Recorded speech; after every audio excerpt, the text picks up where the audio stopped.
પૂર્ણમદઃ પૂર્ણમિદં પૂર્ણાત પૂર્ણમુદચ્યતે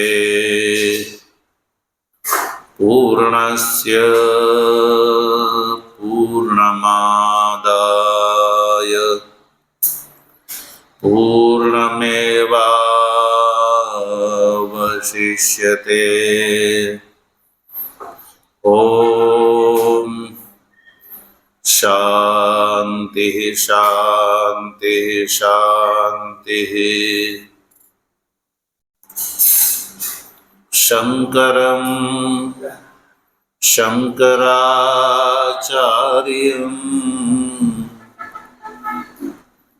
કેશવં બાદરાયણં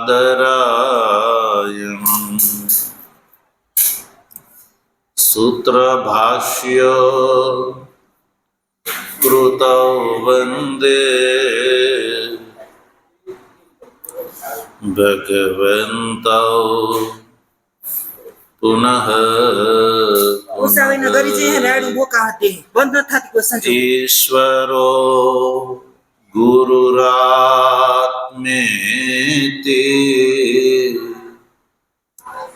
મૂર્તિભેદ વિભાગિને વ્યોમવદ વ્યાપ્તદેહાય દક્ષિણામૂર્તયે નમઃ. ઓમ શાંતિ શાંતિ શાંતિ.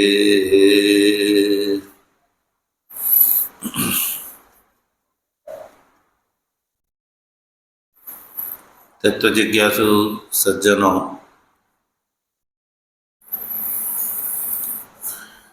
ભગવાનની સતપ્રેરણાથી શુક્લ યજુર્વેદની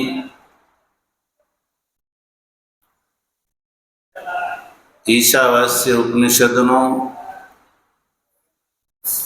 વિચાર કરી રહ્યા છીએ. આ વિચાર ક્રમમાં સૌ પ્રથમ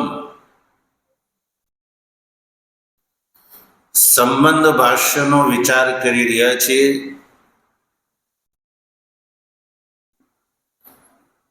આ સંબંધ ભાષ્યમાં આચાર્ય ભગવત્પાદ ભગવાન શંકરાચાર્યજી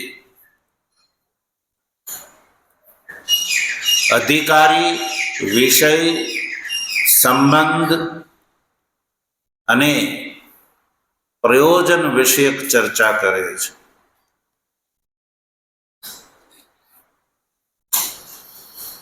આ ઉપનિષદ છે એનો વિષય અલગ છે, કર્મકાંડથી ભિન્ન વિષય છે. આ ઉપનિષદ આત્માના પારમાર્થિક સ્વરૂપનું વર્ણન કરવા વાળી છે.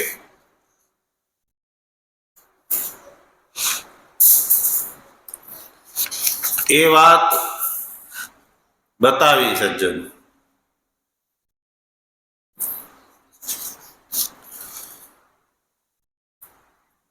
તો એક શંકા ઊભી થઈ હતી કે ઉપનિષદ દ્વારા પ્રતિપાદ્ય જે આત્મતત્વ છે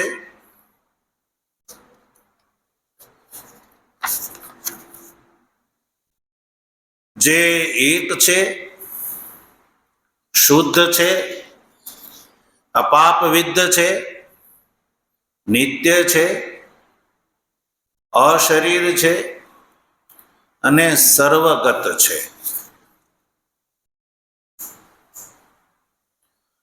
આવા આત્માનું પ્રતિપાદન આ ઉપનિષદ કરે છે.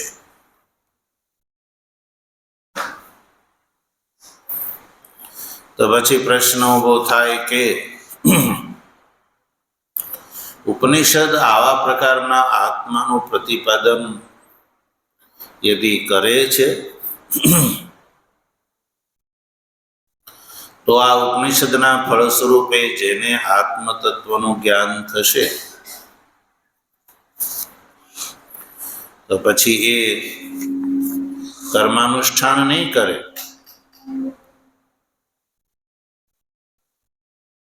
અને કર્મકાંડનો કોઈ અધિકારી નહીં રહે,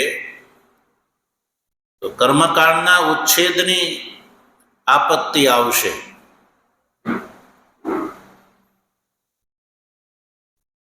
તો ભાષ્યકાર આ વાતને ધ્યાનમાં રાખીને સ્પષ્ટ કરે છે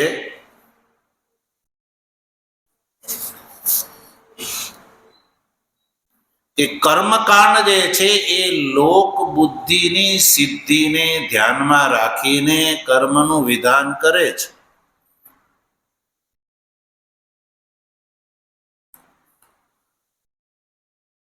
આત્મા અનેક છે, કર્તૃત્વ ભોક્તૃત્વાદિથી યુક્ત છે, અશુદ્ધ છે, પાપથી વિદ્ધ છે, એવો જે માને છે એ અજ્ઞાનીને માટે કર્મનું વિધાન છે. આત્મતત્વનો બોધ જેને થયેલો છે એના માટે કર્મનું વિધાન નથી.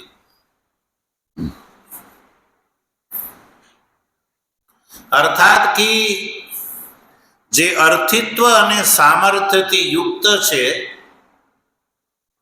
એ કર્મનો અધિકારી છે.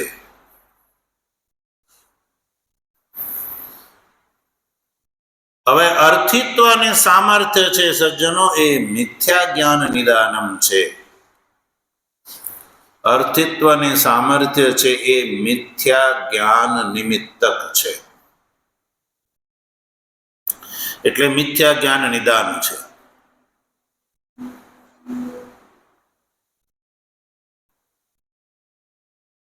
કારણ કે જેને હું આકાશની સમાન નિષ્ક્રિય છું, દુઃખથી અસંસર્ગી છું, પરમાનંદ સ્વભાવ છું, આવો જેને સજ્જનો બોધ થઈ ગયો છે એને પછી કોઈ પણ પ્રકારનું સંસાર વિષયક અર્થિત્વ રહેતું જ નથી. અર્થિત્વનું શું સ્વરૂપ છે કે મને સુખની પ્રાપ્તિ થાય, મને દુઃખ ન થાય, એ માટેના જે સાધનો છે એમાં એ પ્રવૃત્ત થાય છે. સુખમ મે મા ભૂત યા સુખમ મે સ્યાદ દુઃખમ મે મા ભૂત, આવા પ્રકારની અભિલાષા જેના મનમાં છે સજ્જનો એને અર્થી કહેવામાં આવે છે.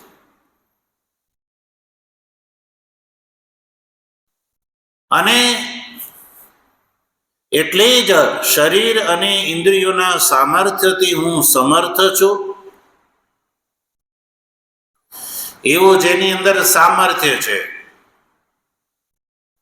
તો એ તો દેહાભિમાનીને જ સંભવ છે. એટલે અર્થિત્વ અને સામર્થ્ય છે સજ્જનો એ મિથ્યા જ્ઞાન વગર સંભવ નથી.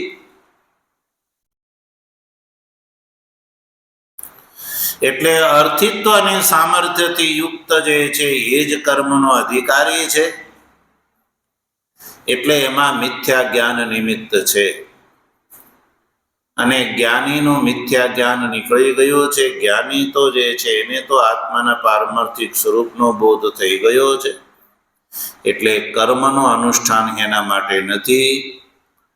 અર્થિત્વ અને સામર્થ્યથી યુક્ત જે છે એ કર્મનો અધિકારી છે, એવું આચાર્ય જૈમિની પણ કહે છે.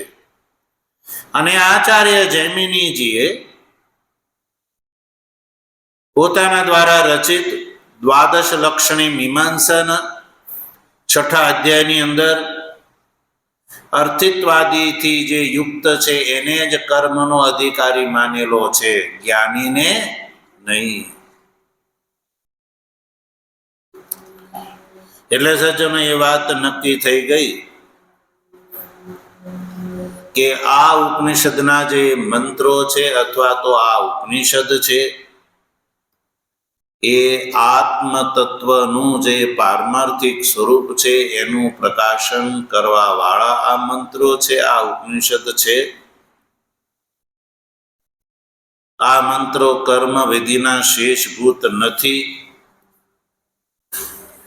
અને અન્ય પ્રત્યક્ષાદિ પ્રમાણાંતરથી વિરુદ્ધ પણ નથી. એટલે આ જે ઈશાદિ ઉપનિષદના મંત્રોનું પ્રયોજનાદિ જે છે એ ભિન્ન છે, કે આ પ્રયોજનાદિથી યુક્ત છે. અર્થાત આ ઉપનિષદનો અધિકારી જુદો છે, ઉપનિષદનો વિષય પૂર્વકાંડથી ભિન્ન છે અને સંબંધ અને પ્રયોજન પણ કર્મકાંડથી ભિન્ન છે. એટલે અધિકારી, વિષય, સંબંધ અને પ્રયોજન આ ઉપનિષદનું કર્મકાંડથી બિલકુલ ભિન્ન છે. એટલે આ ઉપનિષદ જે છે એ વ્યાખ્યેય છે. વ્યાખ્યેય એટલે કે વ્યાખ્યા કરવા યોગ્ય છે. આ ઉપનિષદ અવ્યાખ્યેય નથી. કર્મકાંડની અંદર આ ગતાર્થ નથી. કર્મકાંડનો અધિકારી છે અર્થિત્વ અને સામર્થ્યથી યુક્ત, અને ઉપનિષદનો અધિકારી છે વિવેક આદિ સાધનથી સંપન્ન.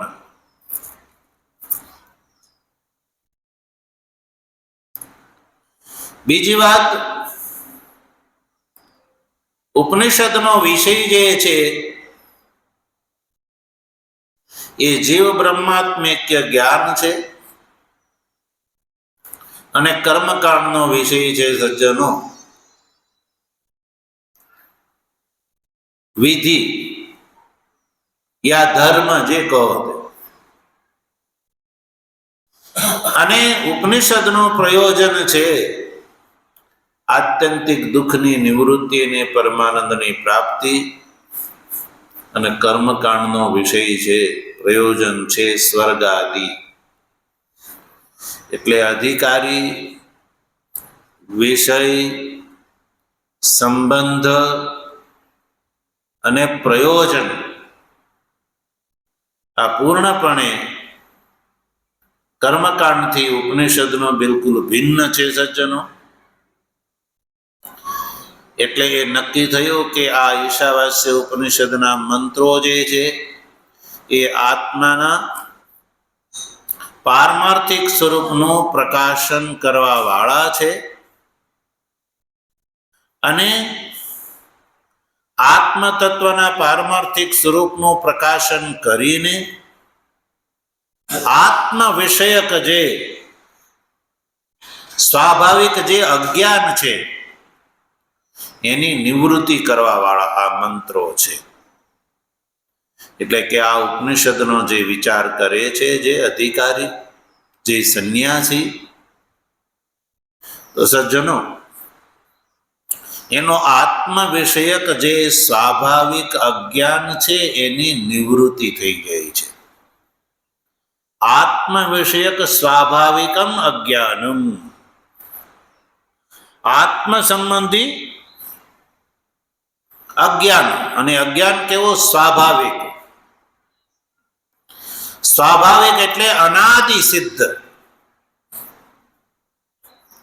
અનાદિ સિદ્ધ એવું આત્મ વિષયક અજ્ઞાન છે. એ અજ્ઞાનની નિવૃત્તિ આ મંત્રોના વિચારથી થઈ જાય છે. કારણ કે આ મંત્રો આત્માના પારમાર્થિક સ્વરૂપનું પ્રકાશન કરે છે અને એટલે જ આ ઉપનિષદનો જે અધિકારી છે, વિવેકાદી 4 સાધનથી સંપન્ન સંન્યાસી, એને આ ઉપનિષદના શ્રવણ, મનન અને નિધિધ્યાસનના ફળ સ્વરૂપે આત્માના પારમાર્થિક સ્વરૂપ જે અહમ બ્રહ્માસ્મિ એવો જે બોધ થાય છે, તે બોધના ફળ સ્વરૂપે અજ્ઞાનની નિવૃત્તિ થઈ જાય છે. અને અજ્ઞાનની નિવૃત્તિ થઈ જવાના કારણે જ્ઞાની છે એ કર્મનો અધિકારી રહેતો નથી. કારણ કે કર્મનો અધિકારી જે છે એ અજ્ઞાન વ્યાપ્ત છે, અજ્ઞાની છે, અને આનું અજ્ઞાન દૂર થઈ ગયું છે. અને અજ્ઞાન નિવૃત્ત થતા લાભ શું થાય છે?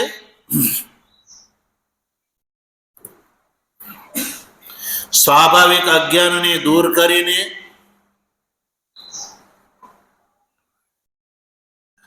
આત્મજ્ઞાનને ઉત્પાદિત કરે છે આ મંત્રો.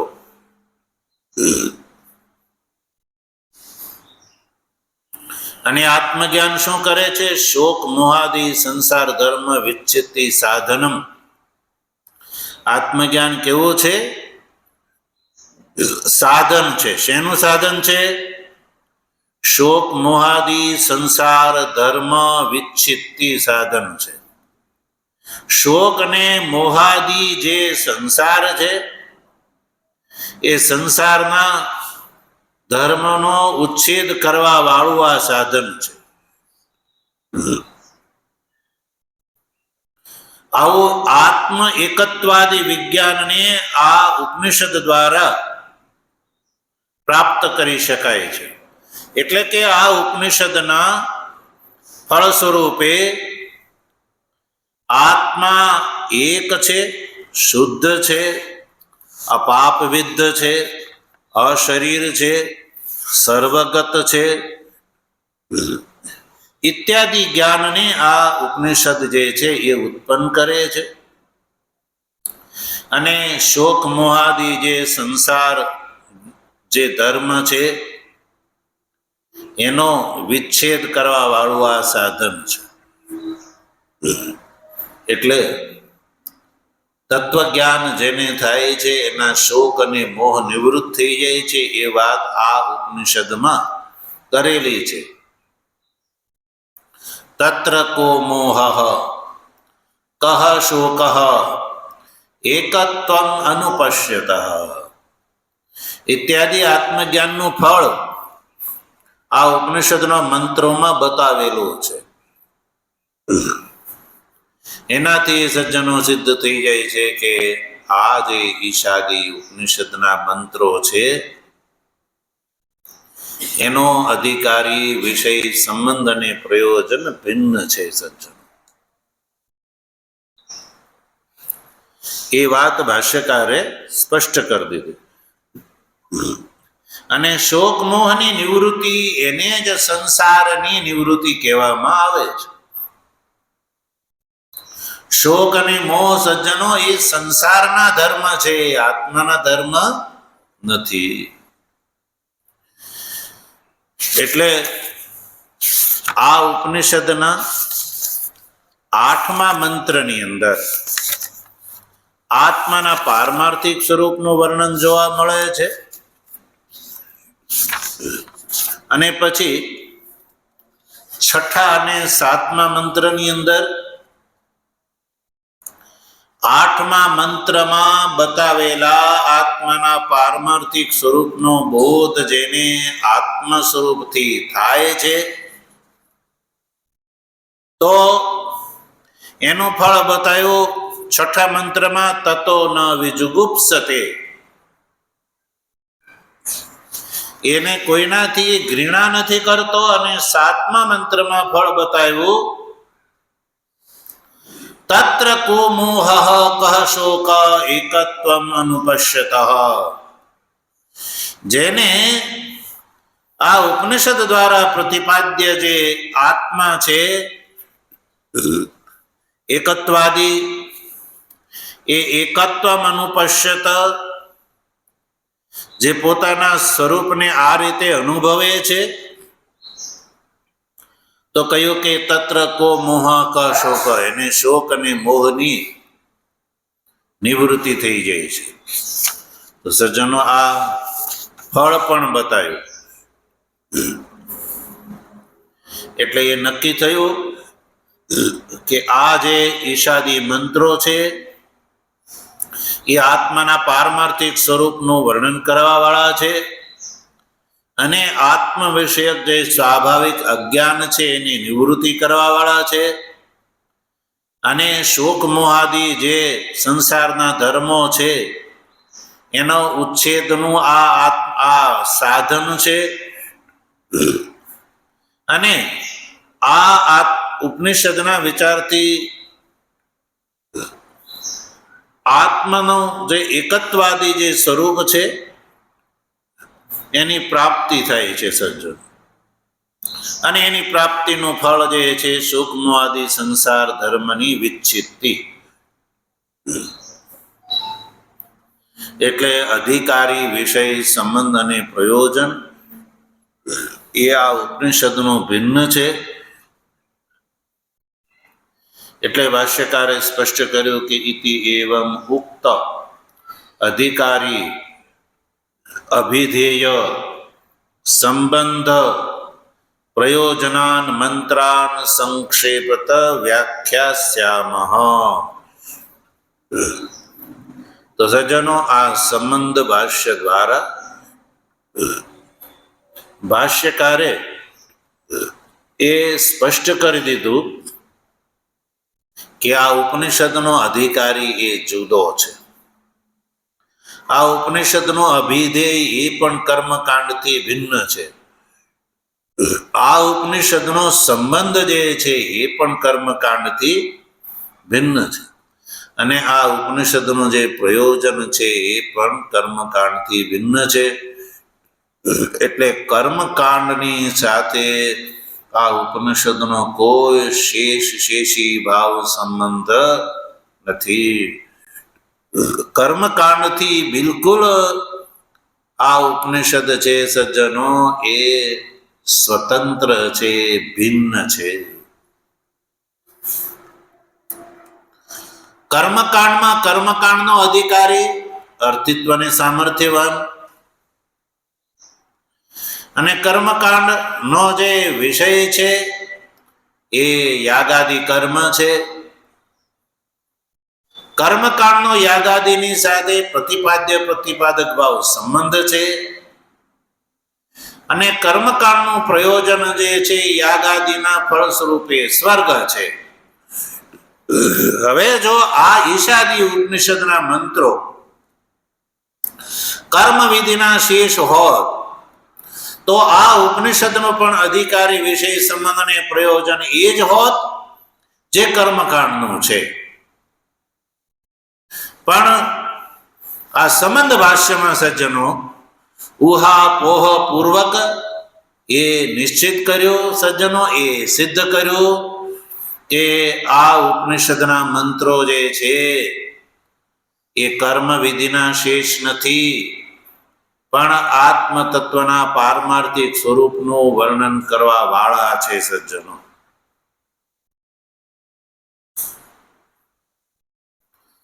અને એટલે જ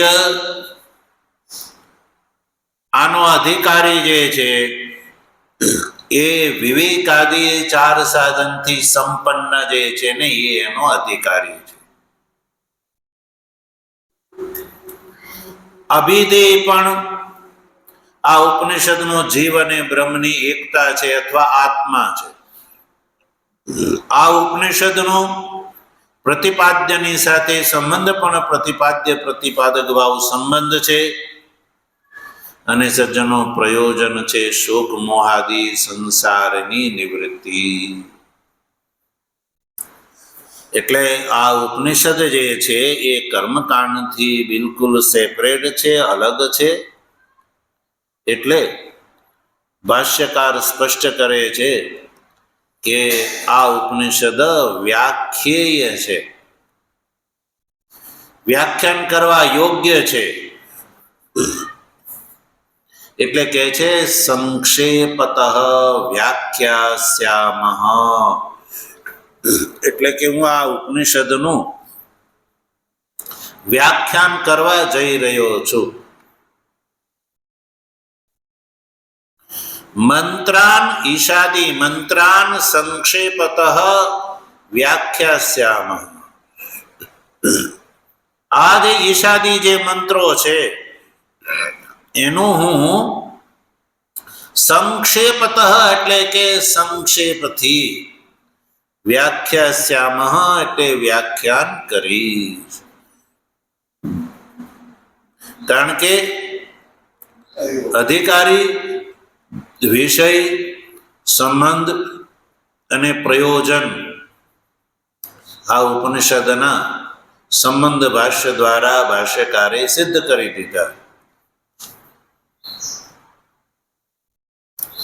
એટલે હવે આ જે ઉપનિષદનો અધિકારી જે સંન્યાસી છે, જેને કર્મનો સંન્યાસ કરી દીધો છે, અર્થાત કે વિવેક, વૈરાગ, શબ્દમાદિ, ષટ સંપત્તિ અને મુમુક્ષુત્વ, આ ચાર સાધનથી જે યુક્ત અધિકારી જે છે, જે સંન્યાસી, એને સજ્જનો આત્માના પારમાર્થિક સ્વરૂપનો બોધ થાય આ ઉપનિષદના મંત્રો દ્વારા. એટલે આ ઉપનિષદના મંત્રોનું વ્યાખ્યાન કરવું જરૂરી છે. વ્યાખ્યાન શા માટે? તો વ્યાખ્યાન એટલા માટે કે કઈ રીતે આ ઉપનિષદના મંત્રો આત્મતત્વનું પ્રકાશન કરે છે એ વ્યાખ્યાન વગર જે છે એ સ્પષ્ટ થતું નથી સજ્જનો. એમનેમ તમે મંત્રનો પાઠ કરો તો ખબર પડે નહીં. એટલે ભગવાન ભાષ્યકાર આ ઉપનિષદના મંત્રોનું વ્યાખ્યાન કરીને કેવી રીતે આત્મતત્વનું પ્રકાશન આ મંત્રો કરે છે એ વ્યાખ્યાન દ્વારા, એટલે કે ભાષ્ય દ્વારા આ વાતને સ્પષ્ટ કરશે.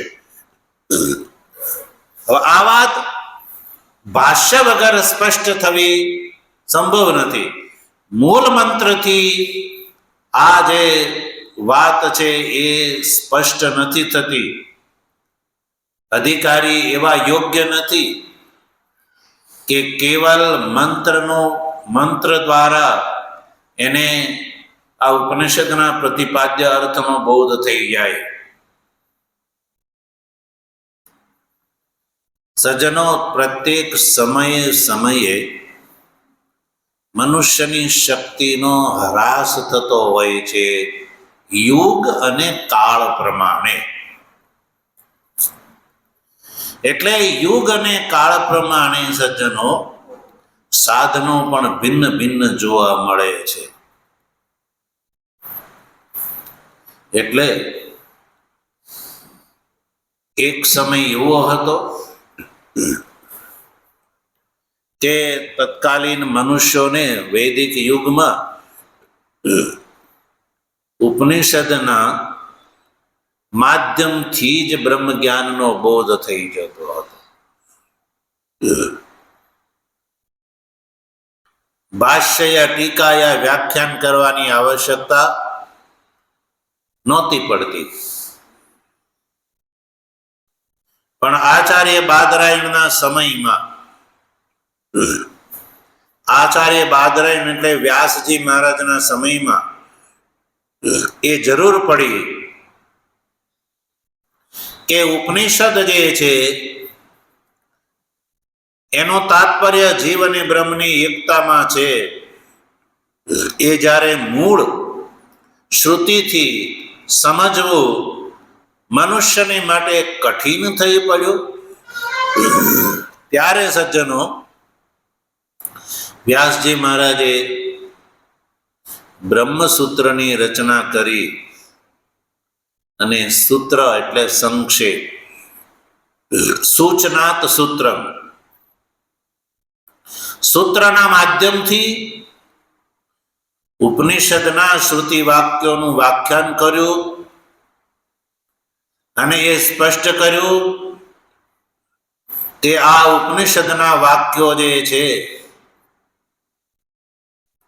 એનો જીવ અને બ્રહ્મની એકતામાં સમન્વય છે. એ બ્રહ્મસૂત્રના સમન્વય અધ્યાયથી સિદ્ધ કર્યું. અવિરોધ અધ્યાયથી આ શ્રુતિ વાક્યના સમન્વયમાં કોઈ બીજા મતનો વિરોધ નથી આવતો. એ અવિરોધ અધ્યાય દ્વારા સ્પષ્ટ કર્યું.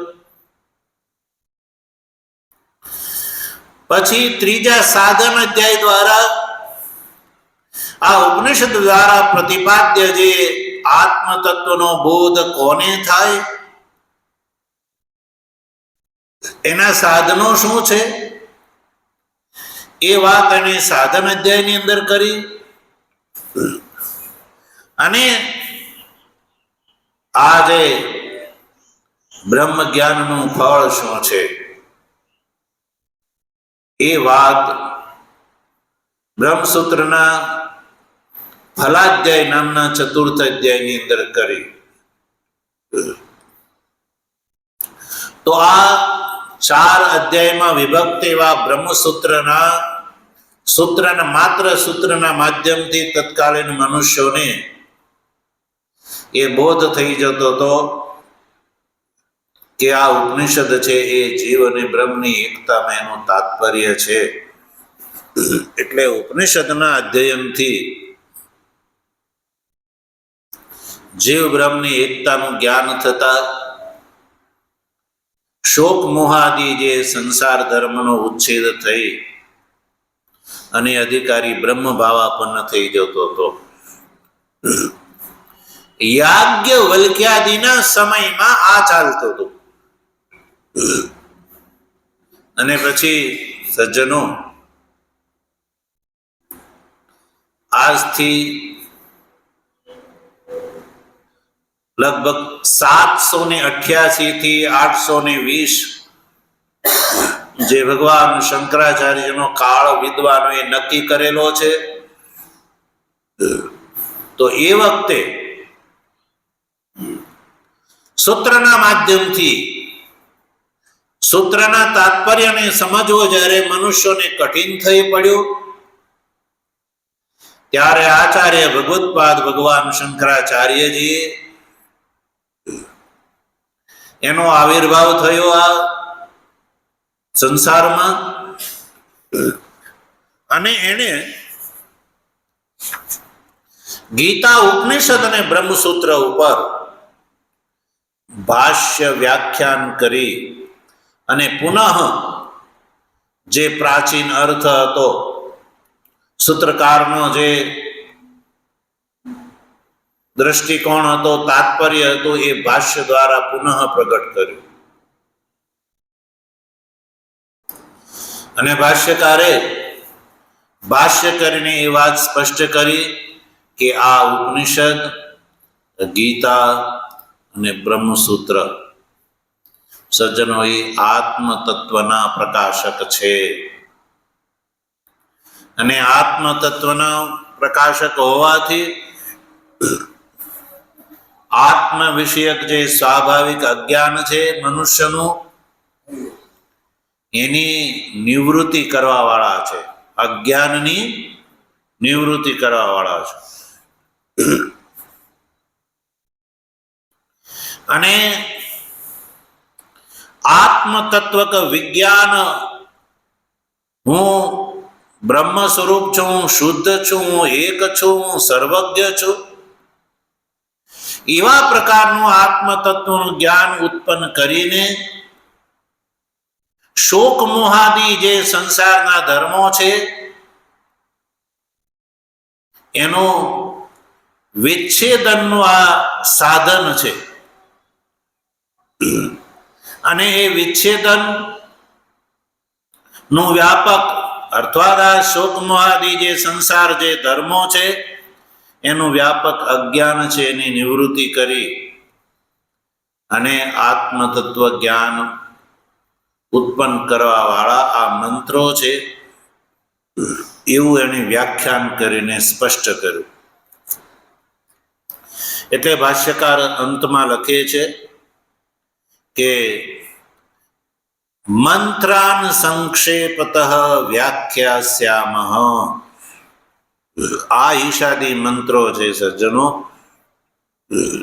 એ આત્માના પારમાર્થિક સ્વરૂપનું વર્ણન કરવા વાળા છે.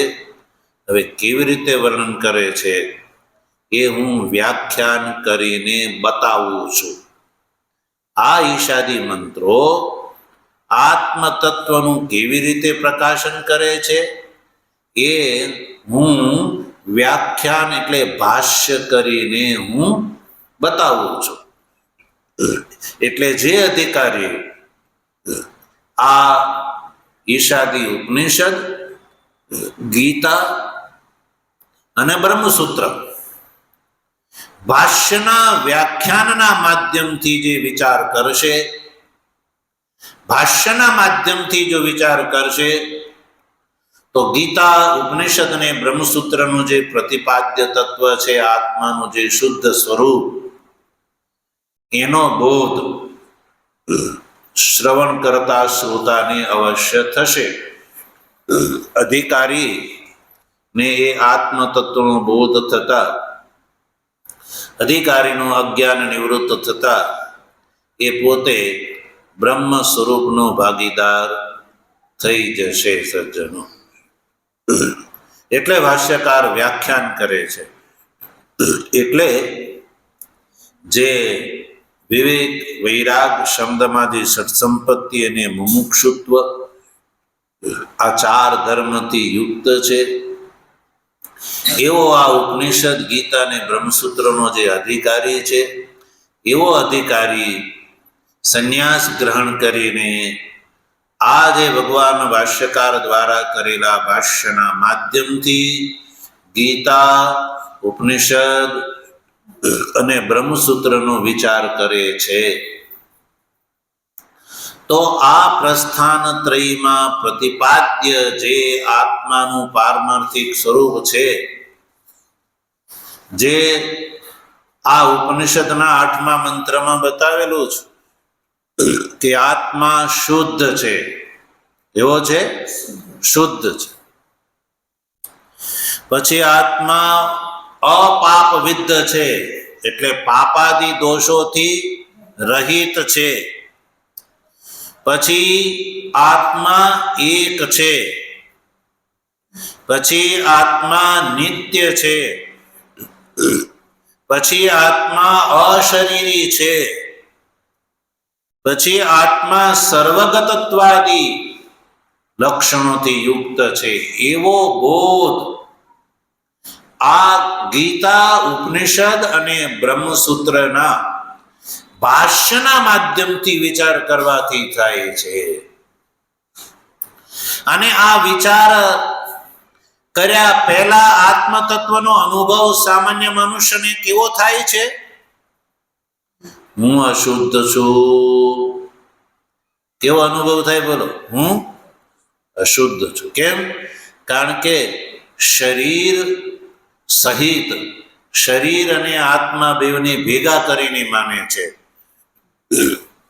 એટલે શરીરની અંદર આત્મબુદ્ધિ હોવાના કારણે હું અશુદ્ધ છું, હું પાપાદી દોષોથી યુક્ત છું, હું અનેક છું, બધા શરીરોમાં હું જુદો જુદો છું, હું અનિત્ય છું, હું શરીરધારી છું, કાળો છું, ધોળો છું, બ્રાહ્મણ છું, ક્ષત્રિય છું, વૈશ્ય છું, અને કેવલ આ શરીર પૂરતો જ મારું સ્વરૂપ છે. તો સજ્જનો, આવો આ જે અજ્ઞાની મનુષ્યનો જે બોધ છે, અનુભવ છે, એ શાસ્ત્રથી વિરુદ્ધ છે. કેવો છે? શાસ્ત્રથી વિરુદ્ધ છે. તો હવે શાસ્ત્ર જે છે એ આત્માના સ્વરૂપનું પ્રકાશન કરે છે કે આત્મા શુદ્ધ, અપાપવિદ્ધ ઇત્યાદિ લક્ષણોથી યુક્ત. અને સામાન્ય મનુષ્યને અનુભવ કેવો થાય છે? આત્મા અશુદ્ધત્વાદિથી યુક્ત છે. તો હવે સામાન્ય મનુષ્યનો અનુભવ એ બલવાન કે શાસ્ત્ર પ્રમાણ જે છે એ બલવાન? બોલો, બલવાન કોણ ગણાશે? શાસ્ત્ર પ્રમાણ. અશુદ્ધત્વાદી જે છે એ પ્રત્યક્ષ પ્રમાણ છે. અશુદ્ધ આત્માના અશુદ્ધત્વાદી રૂપથી જે આત્માનો અનુભવ છે એ અત્યારે આપણને પ્રત્યક્ષ અનુભવાય છે. અને આત્મા શુદ્ધત્વાદીથી યુક્ત છે એ શાસ્ત્ર પ્રમાણથી એ વાત સિદ્ધ છે. તો સજ્જનો, હવે બલાબલનો વિચાર કરો. આપણને પ્રત્યક્ષ અનુભવાય છે એ વાત પારમાર્થિક કે ઉપનિષદ દ્વારા પ્રતિપાદ્ય જે વાત છે એ પારમાર્થિક? બોલો. તો પ્રત્યક્ષ પ્રમાણથી અનુભવાય છે એ વાતનો સજ્જનો શાસ્ત્ર પ્રમાણથી બાદ થઈ જાય છે. તો જે અનુભવનો, જે જ્ઞાનનો સજ્જનો બાદ થઈ જાય ને એ અપ્રામાણિક જ્ઞાન કહેવામાં આવે છે. જેનો બાદ થઈ જાય એ અપ્રામાણિક જ્ઞાન છે. જેનો બાદ ન થાય સજ્જનો એને પ્રામાણિક જ્ઞાન કહેવામાં આવે.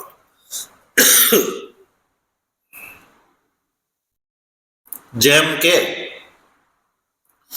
સમુદ્રના કિનારે જ્યારે તમે જાઓ તો છીપલીની અંદર જે રજતની ભ્રાંતિ થાય છે,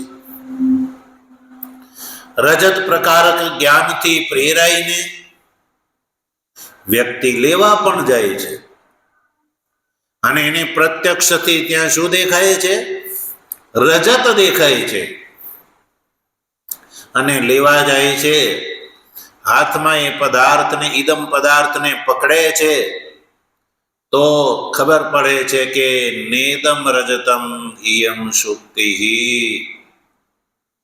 આ તો રજત નથી, આ તો શુક્તિ છે સજ્જનો. તો રજત પ્રકારક જ્ઞાન સાચું કે શુક્તિ પ્રકારક જ્ઞાન સાચું? બોલો, શું કહેશો? રજત પ્રકારક જ્ઞાનનો બાદ થઈ ગયો. શુક્તિ પ્રકારક જ્ઞાન છે એ યથાર્થ જ્ઞાન છે. રજત પ્રકારક જ્ઞાન એ અયથાર્થ જ્ઞાન છે. રજત પ્રકારક જ્ઞાનનો શુક્તિ પ્રકારક જ્ઞાનથી બાદ થઈ ગયો. ત્યાં 1000 વ્યક્તિ એકઠા કરવામાં આવે અને પૂછવામાં આવે કે આ શું છે? તો બધા શું કહે છે કે આ તો શુક્તિ છે. તો રજત તો તમને એકલાને દેખાડી હતી. એકલાને દેખાડીને તમે ગયા તો શુક્તિનું જ્ઞાન થયું. એટલે રજત પ્રકારક જ્ઞાન જે છે સજ્જનો એ ભ્રાંતિજન્ય જ્ઞાન હતું.